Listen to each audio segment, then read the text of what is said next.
Welcome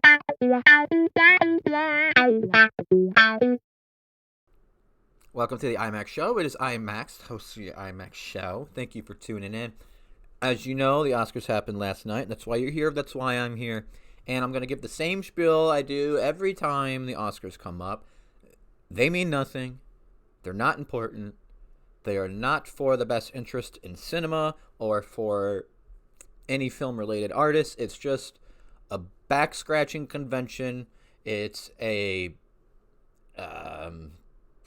butt-kissing marathon.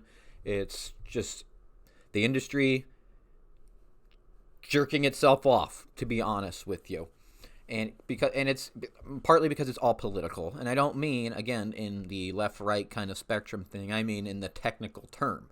You have to pay to apply and to get nominated. And if you're lucky enough to get nominated, then you have to spend so much money on campaigning. You got to be like, hey, vote for me. And it becomes doing favors. I'll scratch your back. If you scratch mine, I'll vote for you. If you do this for me later down the road, or if you vote for me in this, blah, blah, blah, blah, blah, blah, blah. I don't have to go there, right? We all know, hopefully we all know that this whole thing is fake. It's a sham. But again, it's our Super Bowl.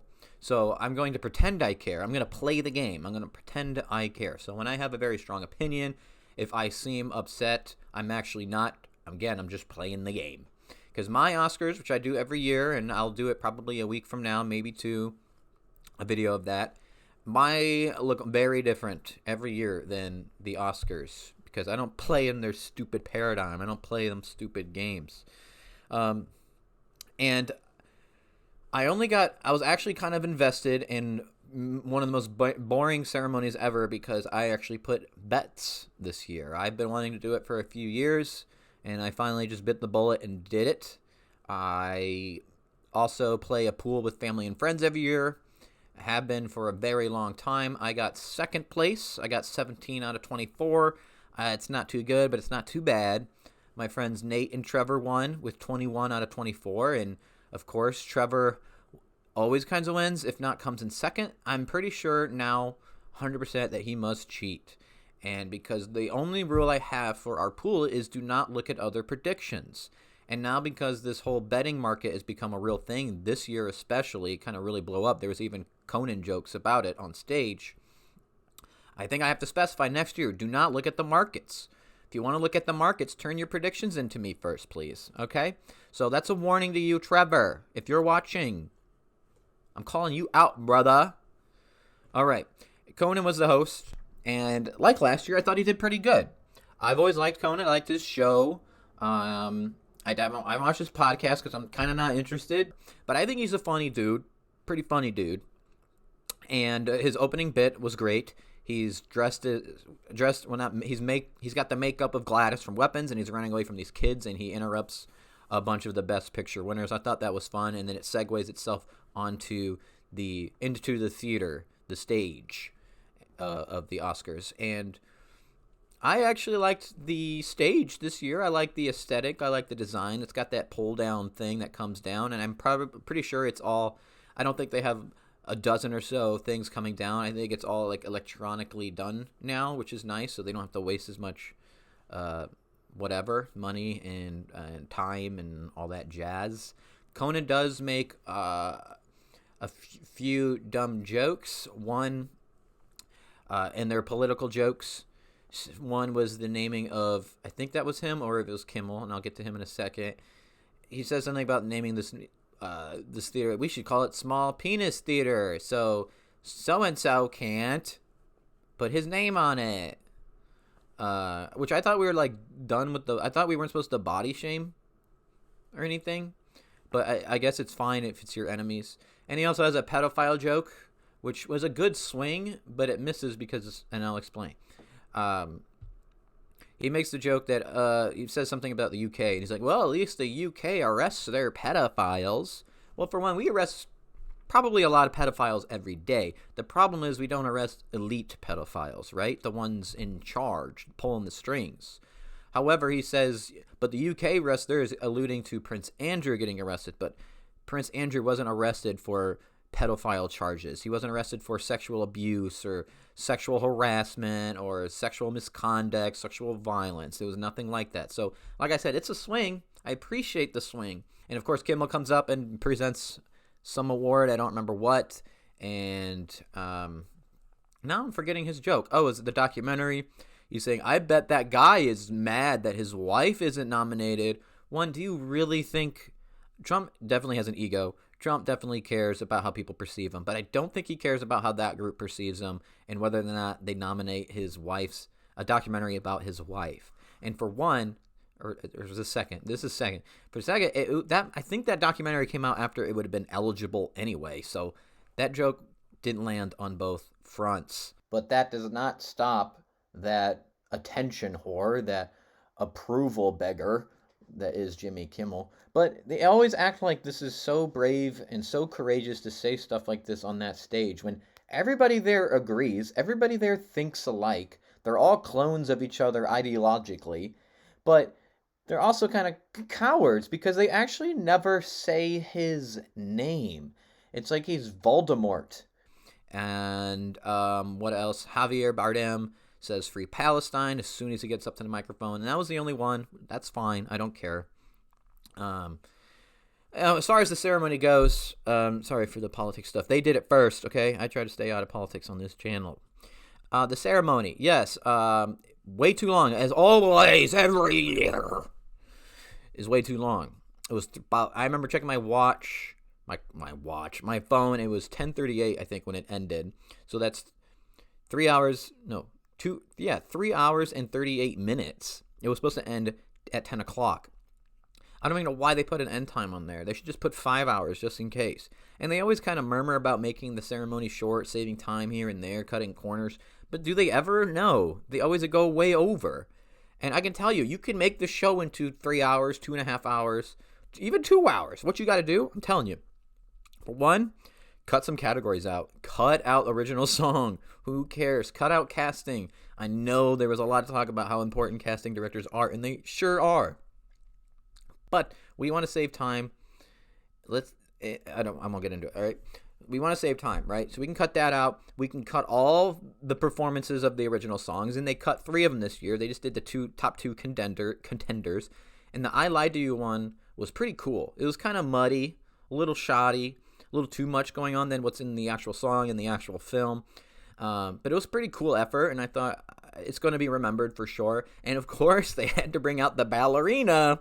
And I wish so bad they had cut to Timothy Chalamet's face as soon as that ballerina came out. That whole thing, that whole scandal, whatever you want to call it, is so ridiculous, so stupid. Like, who the frick cares about what somebody says? Why does every artist got to support every art form? Do they not think any art form is boring to them or dated? Come on. No. It's all a bunch of hypocrisy. That's what it is. Oh, yeah, and speaking of the categories, weren't we supposed to get Best Stunt at some point? And then they do casting? No. All right, anyway, what else can we cut? We can regulate speeches. You know, you get 30 seconds, minute, whatever, and we're going to live or die by it. And just all the unrelated things. You know, the president of the academy comes up and does some academy propaganda. You can cut that out. The memoriam thing, I think it's important. I think it's fine. Maybe not important, but fine. But because so many quote-unquote legends died, they went overboard with it. They had pretty much every cast member of every Rob Reiner movie come out and say stuff and do a thing. They had Barbra Streisand come out and talk about Robert Redford. She did a speech. She read a letter. And then she sang a song that was the most hilariously cringe thing of the night, maybe in a long time in Oscar history, at least in my opinion. And I've heard some people or read some people say they fought tears during that. I'm like, how? I was fighting tears from laughter. I don't know if they meant that same thing. Yeah, anyway, just make the in memoriam thing that video. Just play the slides and let it be. As far as awards go, it was pretty unsurprising. This was an unremarkable year in terms of who's going to win what. I think it was pretty cut and dry. I know I didn't do the best. It's really the shorts that get me. And then I take a couple dark horse risks that I shouldn't, you know. So yeah, it was pretty unsurprising. I think everything that won was pretty much expected to win. There was like 0 upsets. Maybe the only surprise is that there was a tie for the live action short. And the two bets that I won, one was cinematography, and I don't understand why nobody saw this. Some people didn't see this coming. Everybody talked about Sinners all year. It's got 16 nominations, so they want to throw it a bone, especially if it's not getting Best Picture here and there. They want to throw a bone here and there. And this was a good category to do it to because everybody raved about the visuals. And they raved that it was done by a woman and a woman who was not white. So, of course, they're going to give it to this film. And it's a film about, mainly black people. And no diss to Sinners, right? I like that movie more and more I watch it. But visually speaking, it kind of irks me. And everything in most of the stuff in the jukebox joint is too dark. And then there seems to be no rhyme or reason to the use of the IMAX cameras. So I don't really think it should have won this award. I think it's maybe in my top 10 of the year, but it's definitely not the top 5. And then Michael B. Jordan won. It was pretty much a neck and neck with Timothée Chalamet and Marty Supreme. And I'm glad for Michael B. Jordan. I'm glad for anybody that wins an Oscar. It's a cool thing to be a part of, I guess. And as much as I hate it, if I got invited to the Oscars, I'd probably go, just to say I've been there, just see what it's like, and whatever. So I'm happy for anybody. But Michael B. Jordan seems like a solid dude. The first thing he does when he goes up there is thank God. God is good. God is good. Love to see that. And his suit, though, kind of looked like a villain suit. I liked it, but it made him look like a villain. And anyway, he was good in Sinners. I just don't think he's top 5, let alone number 1 of the year. He's in my top 10 somewhere, but I know he's not top 5. He's been better in other films.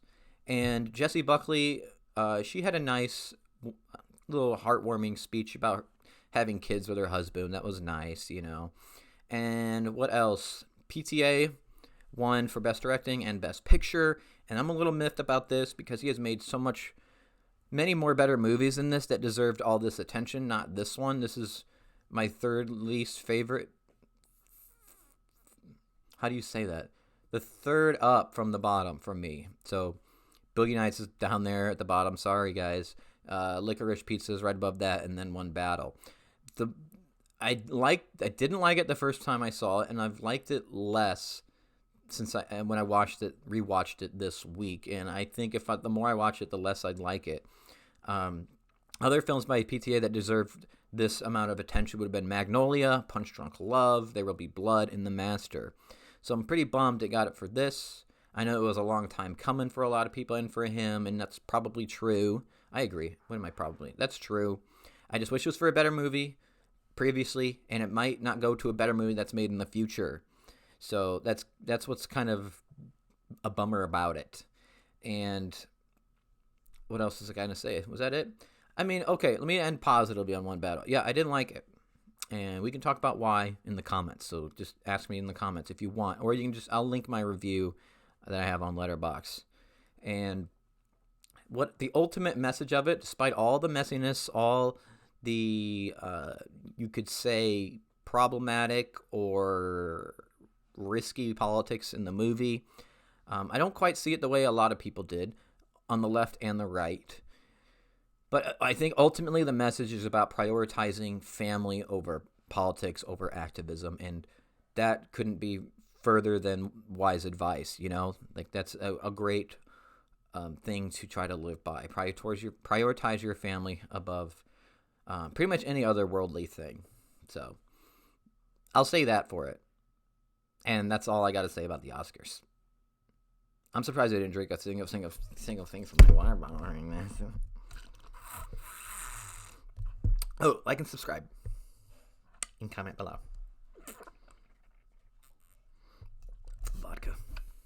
Why are there so many movies?